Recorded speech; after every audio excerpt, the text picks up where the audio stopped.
Broadcasting live from an undisclosed location. This is the TCMMA podcast with your host, Chris Cross. Whoa!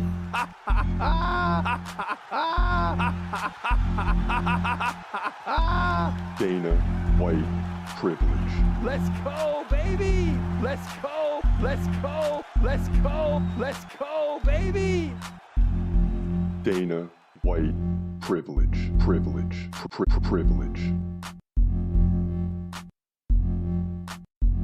What up, what up? This your boy Chris Cross checking in. This is the TC MMA podcast. And we got a lot to cover, man. UFC Abu Dhabi going down last night. Some great finishes, but a lot of decisions. It is what it is, right? We're going to get into that. You also got Khamzat Chimaev. He's back. He's returning at UFC 308. Khamzat Chimaev! Yeah, buddy. Yes! Yes! Finally, we get some news on Khamzat. He's back. Robert Whittaker, the fight is rebooked. It's amazing. It's hard to believe, really. But the fight is rebooked for UFC 308. We're going to get into that in detail, get into the prediction as well. Also, Conor McGregor went off yesterday at a BKFC event, so he's trending today, right? He's wilding, man. Conor McGregor is all over the place, but why would you expect anything different?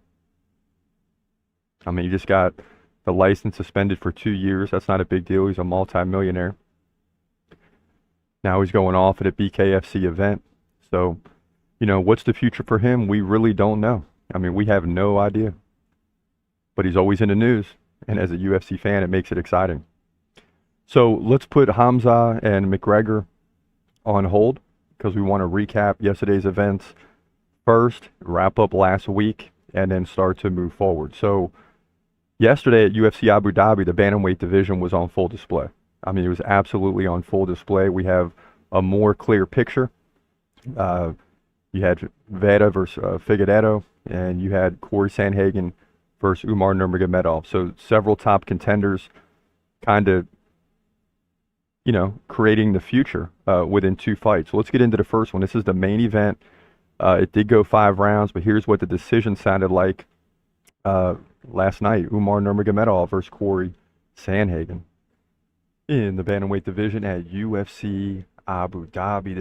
All right, so we're starting off with mistakes. That's obviously the wrong video. So let me tune that up.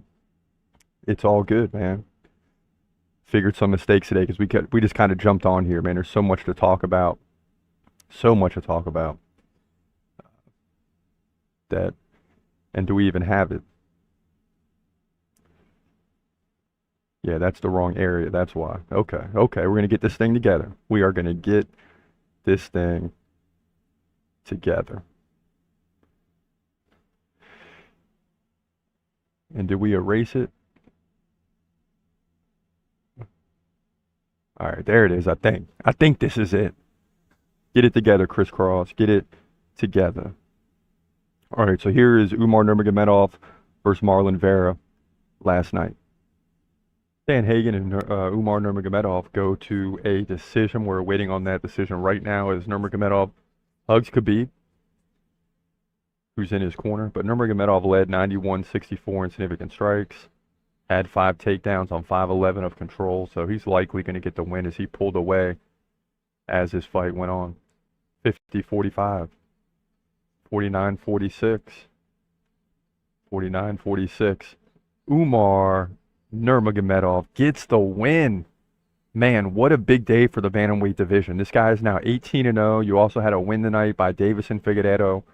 You got the big title fight between O'Malley and Dvalishvili just around the corner at UFC 306, the Sphere.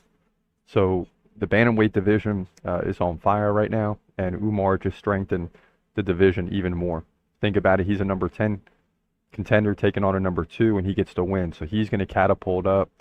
Figueiredo is going to move up because Sandhagen will likely fall.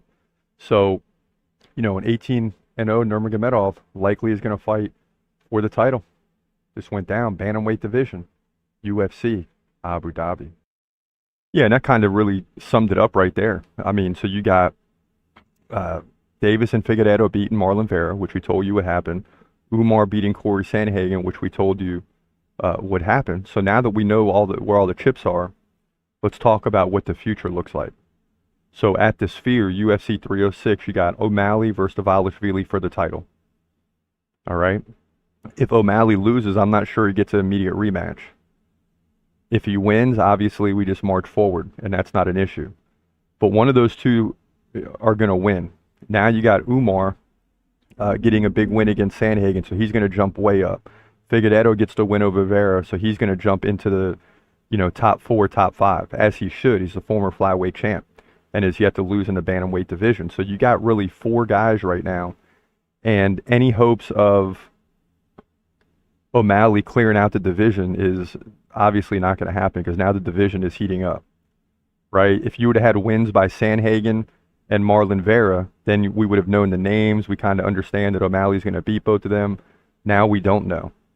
We really don't know what Figueiredo is going to do, right? We know Umar is really good. Yeah, he didn't get the finish, but he's a dominant force inside the octagon, and it showed last night against Corey Sandhagen. So the bantamweight division is heating up, and that's good news for everybody because a lot of people love this division. When we used to do the polls, it'd be welterweight, bantamweight, and lightweight, always in the top 3, with women's strawweight coming in 4th, 3rd, or 4th, just depends on what the mood is at the time. So bantamweight division is a big-time division. Now, there were some other big fights last night that led to finishes, so let's get into a couple of those before we move on. One of the big ones was Michael Chiesa and Tony Ferguson. And could Tony Ferguson avoid a UFC record 8th straight loss?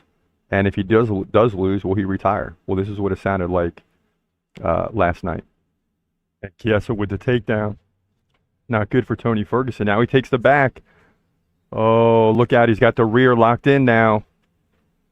Come on, Tony. Fight it now. A lot of time. 90 seconds left. He's got the body triangle locked in. Oh, my goodness. This is not good for Tony. He's not going to be able to hang on for 90 seconds here. Chiesa just holding. Both guys just holding here. This thing's going to be over. Oh, and Tony taps. Oh, he hated that.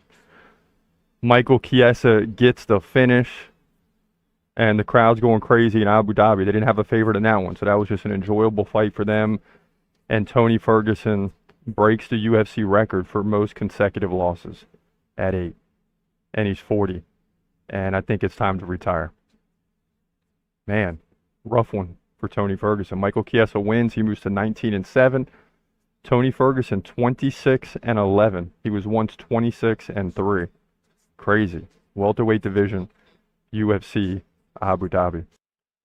And you're really seeing an age, the number of 40 really taking an effect on a fighter. I mean, this guy was 37 years old.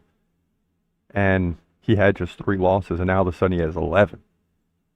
I mean, it just went straight downhill very quickly for Tony Ferguson. And I'm on the same team with Dana White now. I'm like, it's time to retire. I mean, that's it. I mean, you've had your opportunity in 8 straight fights, and, how low in the rankings do we go? Right? I mean, how long do we go with you continuing to lose? It's unfortunate, but it's time to retire. But Tony Ferguson says, no, I'm not retiring. It's not time yet.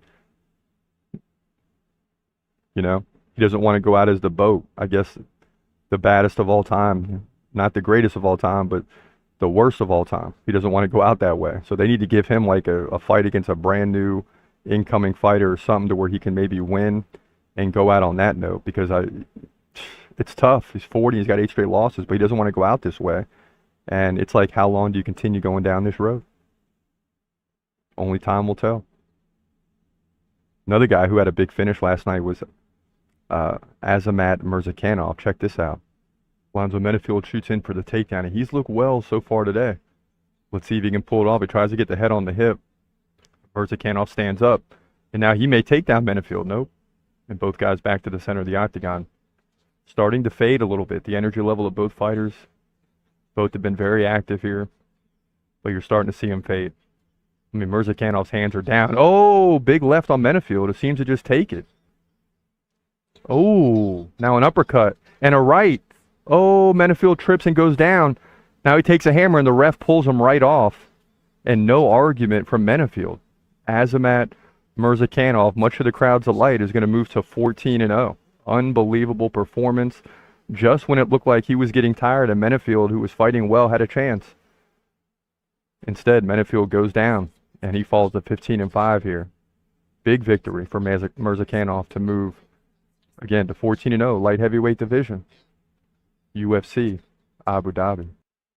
Yeah, so big win for him, and it looked like for a second, Menifield wasn't looking bad in this fight. He was hanging in there, taking some big punches, continuing to move forward.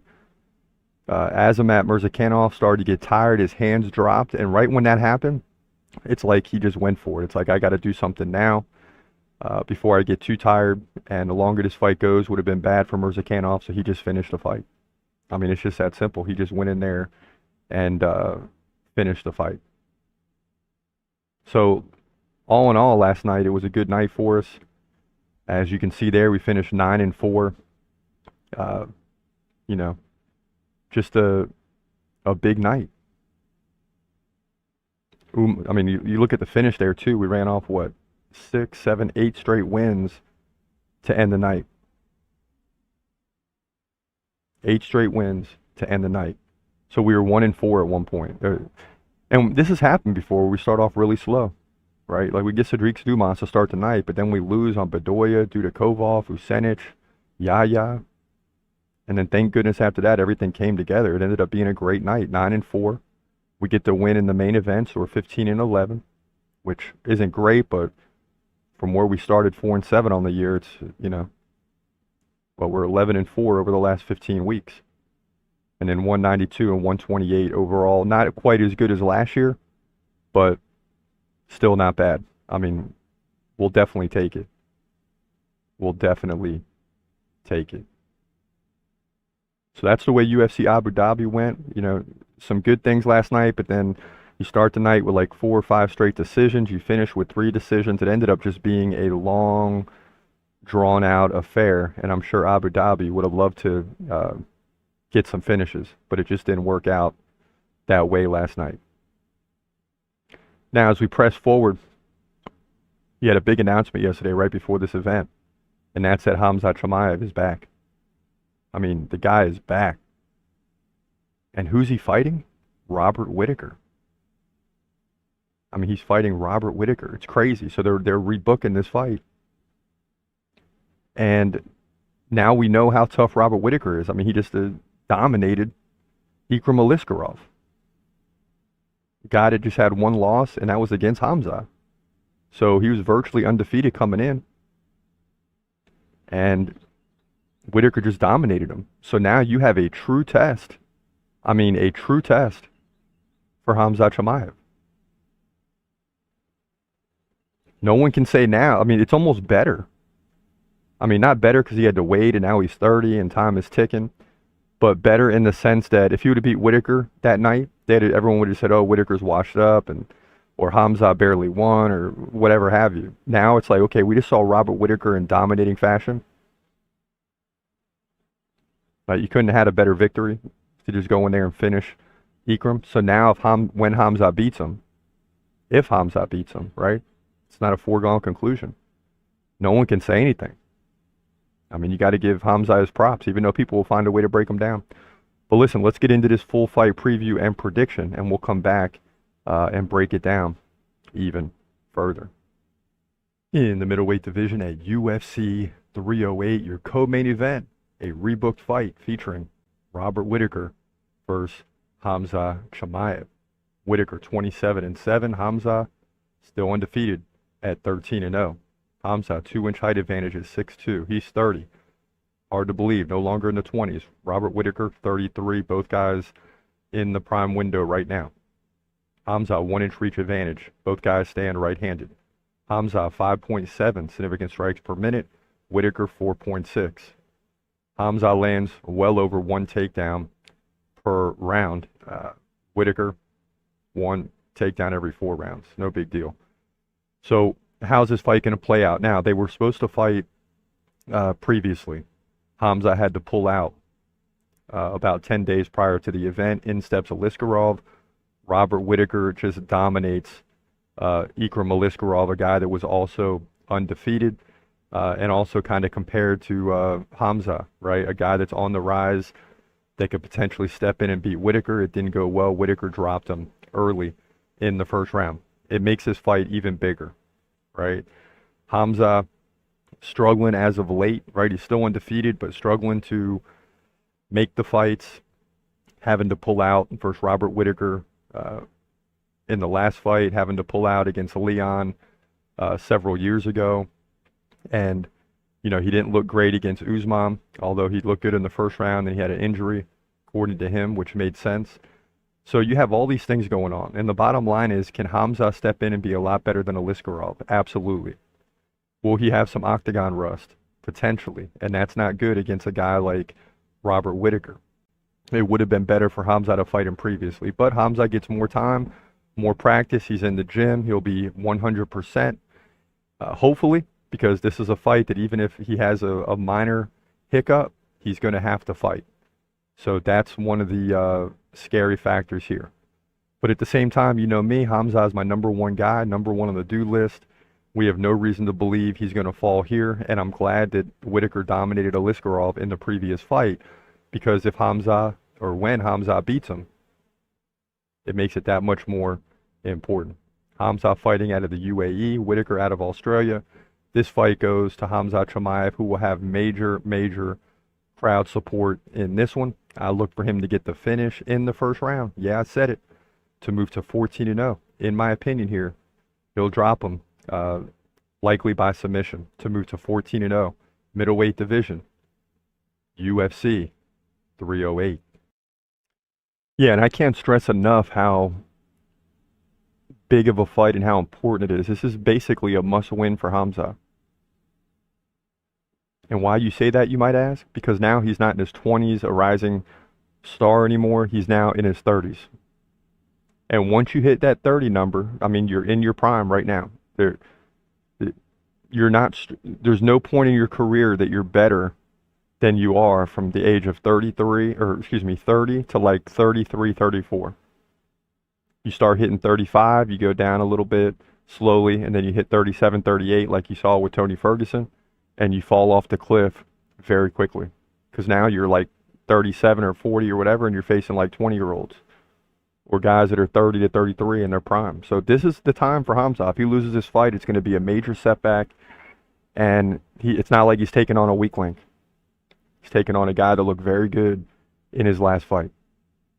I mean, looked very good in his last fight. So this is absolutely a must-win for Khamzat. And I'm here to tell you, he's going to get the job done. That's just what I believe. I don't care about all the other stuff. When he gets in the octagon, he should be 100%. But as I said, it is a scary situation, because if he does have a minor hiccup, which may cause him to normally pull out of a fight, you know, he can't do that this time.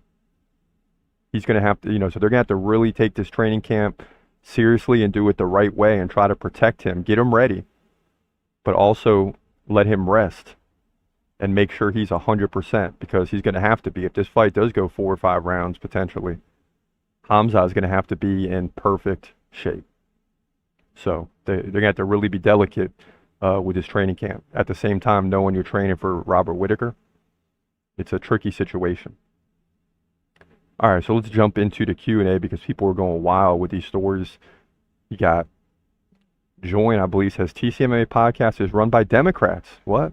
And mama boys who promote false headlines and clickbait. Democrats. I'm the farthest thing from a Democrat you'll ever find. I don't really affiliate with either party, but I'm more of an independent. But right now it's pretty clear if you got to pick a side, what side I'm on, and it's definitely not the Democrats. So that one, I don't get that one. The Mola says, dude, Khamzat dodged a big one.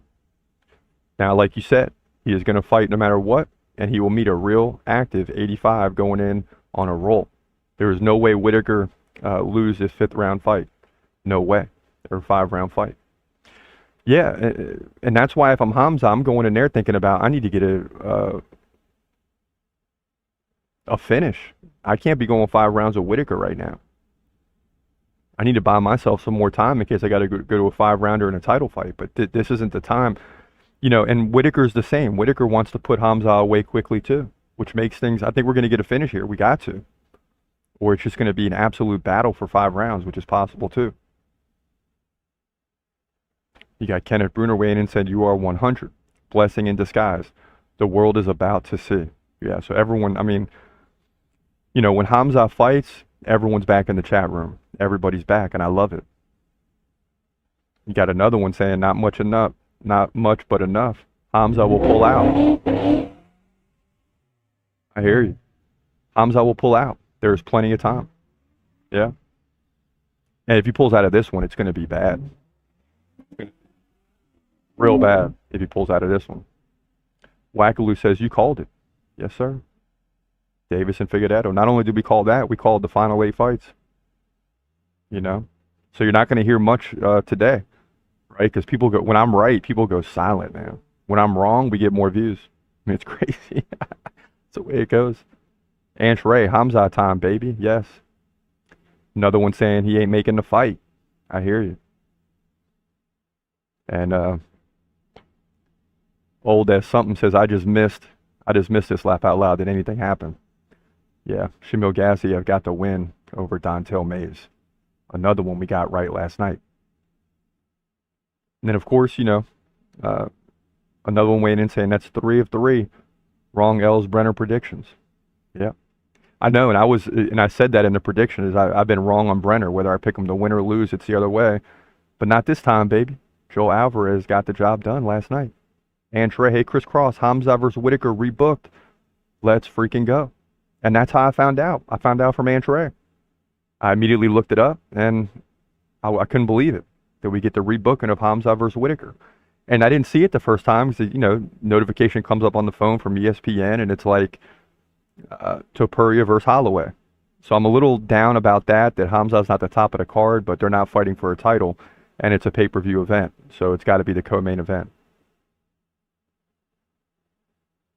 And I guess it is a 5-rounder because I didn't even look at that, but people were saying it's a 5-rounder. I'm going to have to look that up because usually the co-main event is 3 rounds, but sometimes even when it's not for a title, because usually the co-main is a title too, more than half the time. So, but I believe this is a 5-round fight. If I'm wrong, I'll correct myself later. You know, and then you had some others weighing in. People blasting other people in the comment section. One saying this is exactly how I imagine American redneck looks like. USA, USA, America is dying slowly. I wouldn't argue that. But, you know, I'm from USA, so we're dominating the Olympics still. Yes, sir. Everyone's worried about the gold medals, man. We're creeping up. We're gonna pass China. It's all good. Yes, sir. Tony needs to quit. It's sad at this point. It is. It's rough to watch. I mean, it's rough to watch Tony Ferguson just fall apart this way. I mean, it's absolutely tough. I mean, the guy is just falling apart very quickly, and it's just a sad day for him. Make no mistake about it. Well, this cup is hard to get a drink from, isn't it? I have to wait. Pump it. Big old ears, man. So, also yesterday you had Conor McGregor at a BKFC event going off.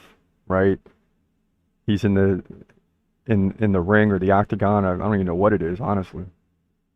Chugging a drink, doing his thing, spitting out stuff on the microphone, and people are just worried, and I don't know why. McGregor's just being himself, man, and he doesn't need to fight. And even if he does fight, how long? He's not fighting for a title anymore. I mean, I still think he has that in his mind, but he's just not fighting for a title anymore until he really commits. And it's tough to commit when you get all that money in ventures and you're a co-owner in BKFC and all these things, you know. It's just very tough to commit, and I don't see that happening anytime soon for McGregor. And time is getting by, is passing him up real quick, is what I mean to say. So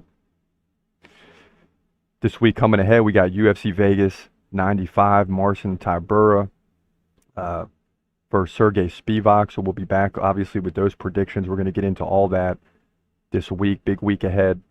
And then you got UFC 305 with Duplessis and Adesanya just around the corner. So we're already putting out predictions for that. We're going to go heavy this week on the predictions. So, you know, a couple more podcasts coming, but expect the predictions to be pumping out. So make sure you stay tuned to the channel.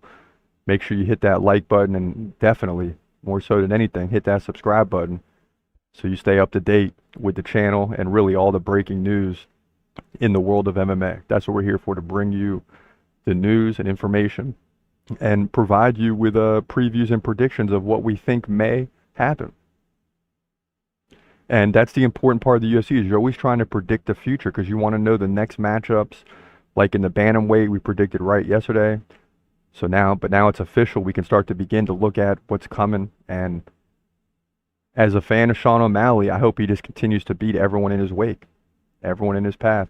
I hope he just continues to beat them, you know, to prove how good he is. But it's tough when you got contender after contender after contender, and now it's just wide open. So we'll have to wait and see how that plays out.